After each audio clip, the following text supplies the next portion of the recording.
بابل میں کوئی خدا کو نہیں جانتا تھا، صرف یہ خدا کے بندے گئے، خدا نے ان کو ان کے علم والوں پہ حاوی سردار بنا دیا تاکہ ان کے وسیلے سے اپنی باتیں بیان کروا سکے۔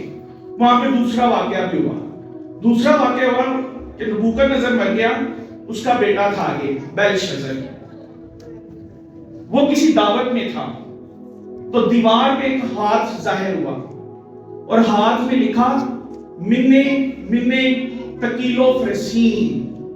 اب جب یہ لکھا گیا تو اس نے بھی کہا سارے عالموں کو بلاؤ، کیونکہ اس زمانے میں دربار میں جتنے عالم ہوتے تھے ان کو پیسے ملتے تھے، تو بادشاہ کو اگر صحیح وقت پہ صحیح جواب نہ ملتا وہ کہتا تھا ہم ان کو کیوں کھلا رہے ہیں، ان کا سر اڑاؤ، یہ ہمیں عوام پہ بوجھ بنے ہوئے ہیں۔ تو وہاں پہ پھر سارے خاموش ہو گئے، کسی کے پاس کوئی جواب نہ تھا۔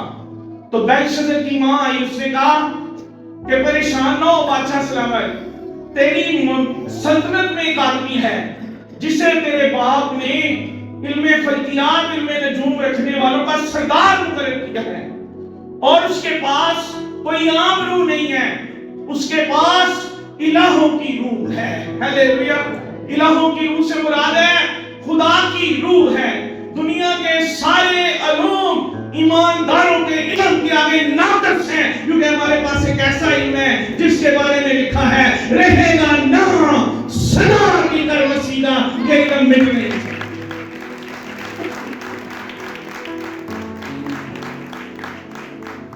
اچھا دانیل آیا اور دانیل نے وہ نوشتہ دیوار پڑھا، اس نے بادشاہ کو بتایا کہ منے منے تکیلو فرسین، اس کا مطلب یہ ہے کہ تو ترازو میں تولا گیا ہے اور کم نکلا ہے، تیری سلطنت اب تقسیم ہو جائے گی اور مادیوں اور فارسیوں کے پاس چلی جائے گی، اور یہ خدا نے تجھے انتباہ کی ہے۔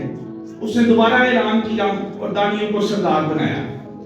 علماء کا یہ کہنا ہے کیونکہ دانیل بابل کے ملک میں تھا اور یہ مجوسی مجائی جو ستاروں کا علم رکھتے تھے، جنہیں وزمین بھی کہا گیا ہے، جنہیں بادشاہ بھی کہا گیا ہے، ان تک کلام کی پیش گوئیاں دانیل نبی نے پہنچائی ہوئی تھی۔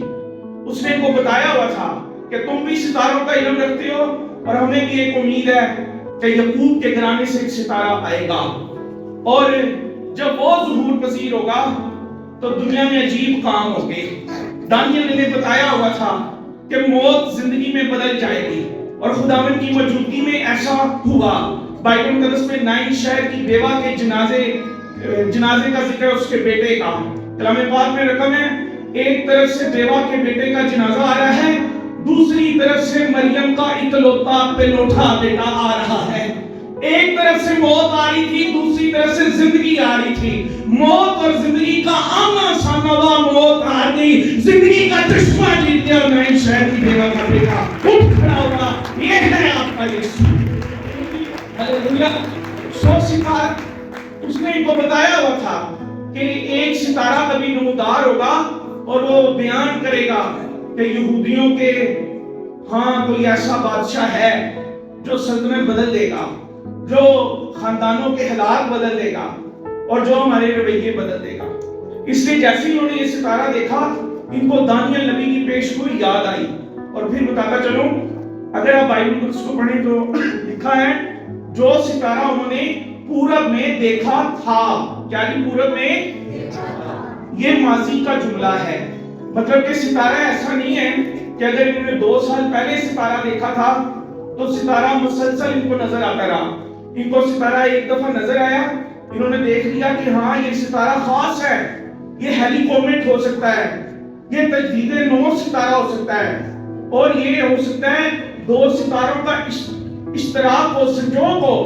تو انہوں نے ستارے کو دیکھا اور ان کو دانیل نبی کی نبوت یاد آئی کہ جب ایسا ہو، اور ان کو پیش گوئی بلام کی یاد آئی کہ جب ایسا ہو تو یعقوب کے گھرانے کی طرف جانا ہے، اس لیے بیت لحم کی طرف یہ چل پڑے، سفر کرتے کرتے پہنچے، اور جب سفر کرتے کرتے پہنچے تو ان کے ذہن میں یہ تھا کہ وہ بادشاہ ہے تو ہیرودیس کے دربار میں چلے گئے، لیکن ان کو اپنے سوال پہ غور کرنا چاہیے تھا۔ بادشاہوں کے گھر میں جو بچے پیدا ہوتے ہیں وہ بادشاہ پیدا نہیں ہوتے، وہ شہزادے پیدا ہوتے ہیں۔ ان کا سوال یہ تھا کہ وہ بادشاہ کہاں ہے؟ وہ شہزادہ نہیں تھا، وہ تو بادشاہوں کا بادشاہ ہے، اور خدا ان لوگوں کا خداوند ہے، وہ پیدا ہوتے ہی پرنس آف پیس ہے۔ اور یہ ہیروکلیس کے گھر چلے گئے.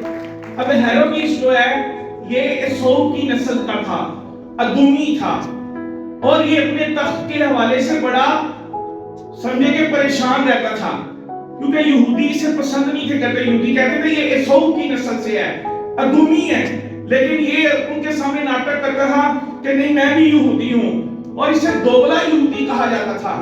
اس کی بیوی تھی, اس کا نام تھا مرمینے, اور اس نے اس کے ساتھ پسند کی شادی کی تھی. لیکن جب تخت کی باری آئی تو اس نے اپنی بیوی کو بھی راستے سے صاف کر دیا, مرمینے کو, اور یہ برداشت نہیں کر پاتا تھا جب کوئی اسے کہتا تھا کہ تیری سلطنت لے لی جائے گی. یہ پریشان رہتا تھا. جیسے انہوں نے کہا نا یہودیوں کا بادشاہ جو پیدا وہ کہاں ہے, تو اس نے وہاں پہ تیش نہ کہا میرے علاوہ کون بادشاہ ہے.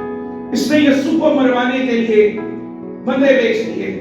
لیکن یاد رکھیے گا اسے مروانے کے لیے, اس کی سانسیں ختم کرنے کے لیے, اس کا نام ختم کرنے کے لیے آج بھی لوگ کوشش کر رہے ہیں. لیکن مکاشفہ کی کتاب کہتی ہے میں زندہ ہوں اور عبدالعباس. ہاللیلویا ہاللیلویا.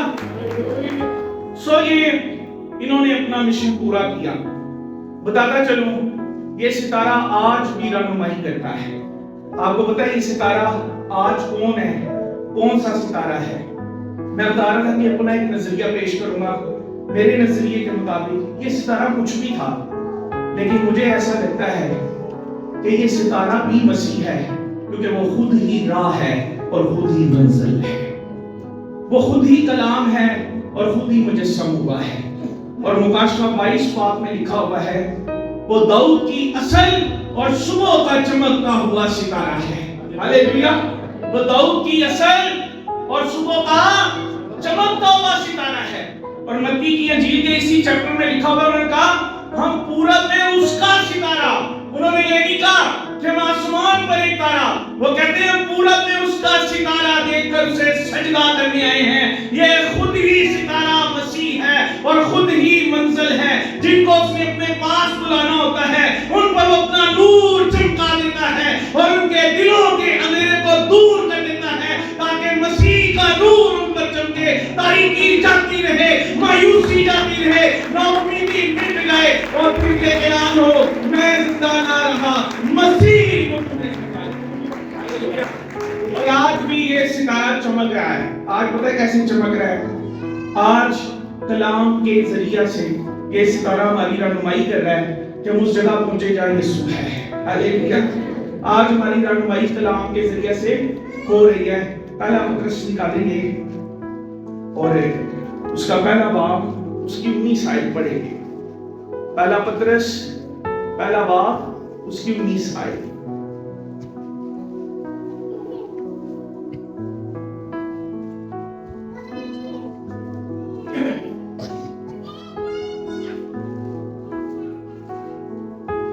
سوری دوسرا پترس پہلا باب اس کی 19 آیت. بڑا خوبصورت بیان ہے.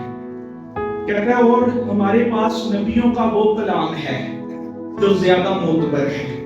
ان کے پاس تو صرف ستارہ ہے, ہمارے پاس آفتاب صداقت ہے. ہمارے پاس افضل ستارہ ہے. ہمارے پاس نبیوں کا وہ کلام ہے جو زیادہ معتبر ٹھہرا, اور تم اچھا کرتے ہو جو یہ سمجھ کر اس پر غور کرتے ہو کہ وہ ایک چراغ ہے جو اندھیری جگہ میں روشنی بخشتا ہے. ہاللیلویا. جب تک وہ نہ پھٹے اور صبح کا ستارہ تمہارے دلوں میں نہ چمکے.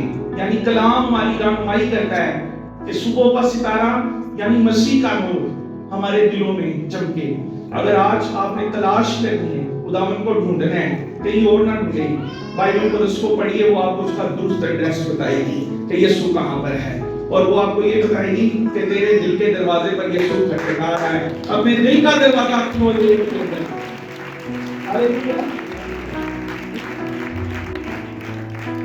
تو خدا کا شکر ہو کہ خداوند یسوع نے ہمارے دلوں پر دستک دی. ہمیں اسے ڈھونڈنا نہیں پڑتا, وہ ہماری خود تلاش کرتا ہے. سو آئیے اس کرسمس پہ یسوع ناصری کو چرنیوں میں بڑے بڑے اجتماع میں تلاش نہ کیجیے. اپنے اندر دیکھیے کیا وہ آپ کے اندر ہے یا نہیں ہے. اگر اس کا نور اب تک نہیں چمکا, کلام کو پڑھیے تاکہ اس کی روشنی آپ کو منور کر دے.